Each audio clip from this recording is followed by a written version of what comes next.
माता दी। आज विनायक चतुर्थी पर आइए सुनते हैं चौथ माता की यह कहानी। चौथ माता की कहानी चौथ व्रत के समय कहीं वह सुनी जाती है। इसके बाद गणेश जी की कहानी सुनी जाती है। एक नगर में एक बूढ़ी माँ रहती थी। वह अपने बेटे की सलामती के लिए 12 महीनों की चौथ का व्रत करती थी। हर चौथ को पसारी से थोड़ा सा गुड़ और घी लाकर 4 लड्डू बनाती, एक बेटे को देती, एक से पूजा करती, एक हथकार के लिए निकालती और एक चाँद उगने पर खुद खा लेती थी। एक बार उनका बेटा ताई से मिलने गया। ताई ने बैसाखी चौथ का व्रत रखा था। ताई से पूछा, माँ तो 12 चौथ करती है। ताई बोली, तेरी माँ तेरी कमाई से तरमाल खाने के लिए 12 चौथ करती है। तू परदेश जाए तो वह एक भी चौथ नहीं करेगी। लड़के को लगा ताई सच कह रही है। घर आकर माँ से कहा, मैं परदेश जा रहा हूँ, यहाँ तू मेरी कमाई खाने पीने में ही उड़ा देती है।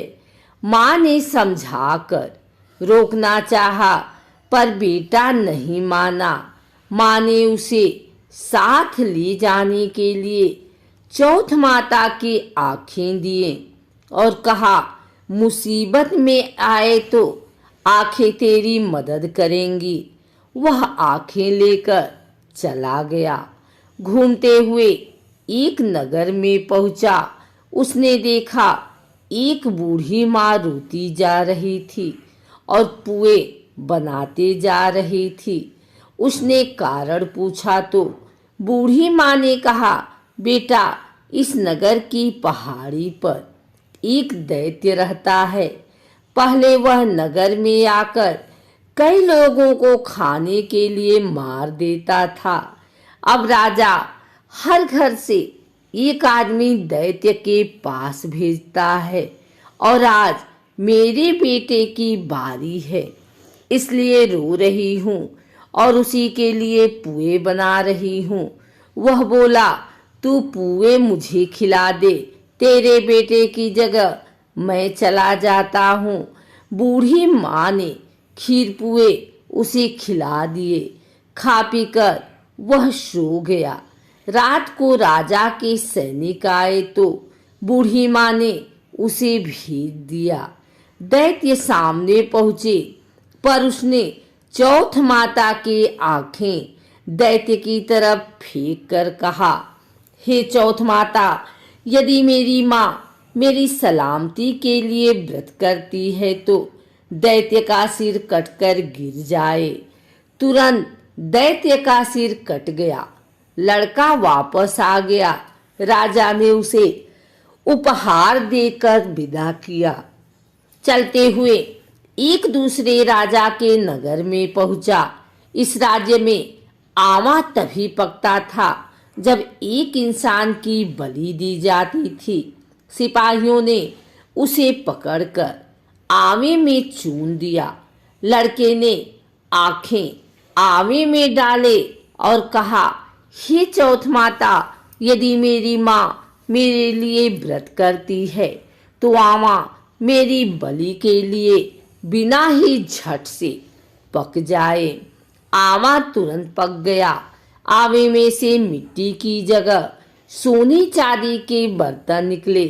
अंदर से लड़का बोला, बर्तन धीरे धीरे निकालना, मुझे लग न जाए। राजा ने उसे निकलवाया और पूछा, इस आवे से तुम बच कैसे गए? लड़के ने बताया कि उसकी माँ चौथ माता का व्रत करती है। व्रत के कारण ही वह बच पाया। राजा को विश्वास नहीं हुआ।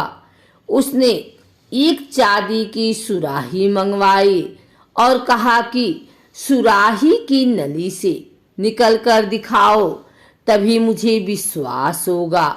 लड़के ने चौथ माता को याद करके आंखें सुराही में डालें और कहा, मैं भौरा बनूं, सुराही से निकलूं। लड़का भौरा बनकर सुराही से निकल गया।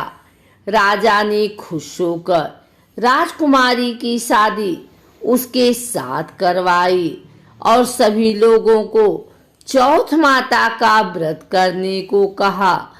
उसे माँ की याद आई।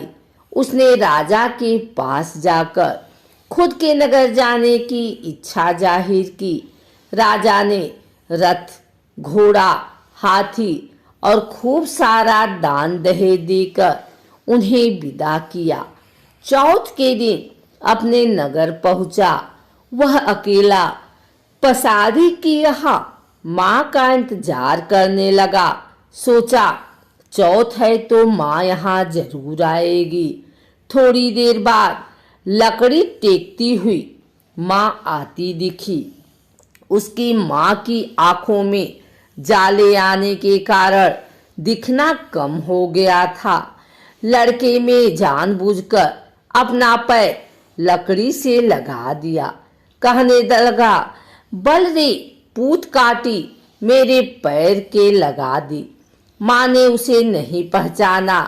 कहने लगी, भैया, मुझे चाहे कितनी गाली निकालो, पर मेरे बेटे को कुछ मत कहना। बेटा माँ के चरणों में गिर पड़ा। कहा, माँ, मैं तेरा ही बेटा हूँ, मुझे माफ कर दो। माँ ने उसे गले लगा लिया। नगर के लोगों ने विश्वास नहीं किया कि वह उसी का बेटा है। बूढ़ी माँ ने चौथ माता को याद करके कहा, हे चौथ माता, यदि मैं अपने बेटे के लिए व्रत करती हूँ तो मेरे स्तन में दूध भर जाए और उसकी धार मेरे बेटे के मुंह में गिरे। माँ के स्तन से दूध की धार निकलकर बेटे के मुंह में गिरने लगी। लोग चौथ माता की जय जयकार करने लगे। उस नगर के सभी लोग चौथ माता का व्रत करने लगे। हे चौथ माता, जैसी बूढ़ी माँ को उसके बेटे की सहायता की, वैसे हमारी भी करना। कहानी कहने वालों की, सुनने वाले की, हुंकारे भरने वाले पर कृपा करना। बोलो चौथ माता की जय।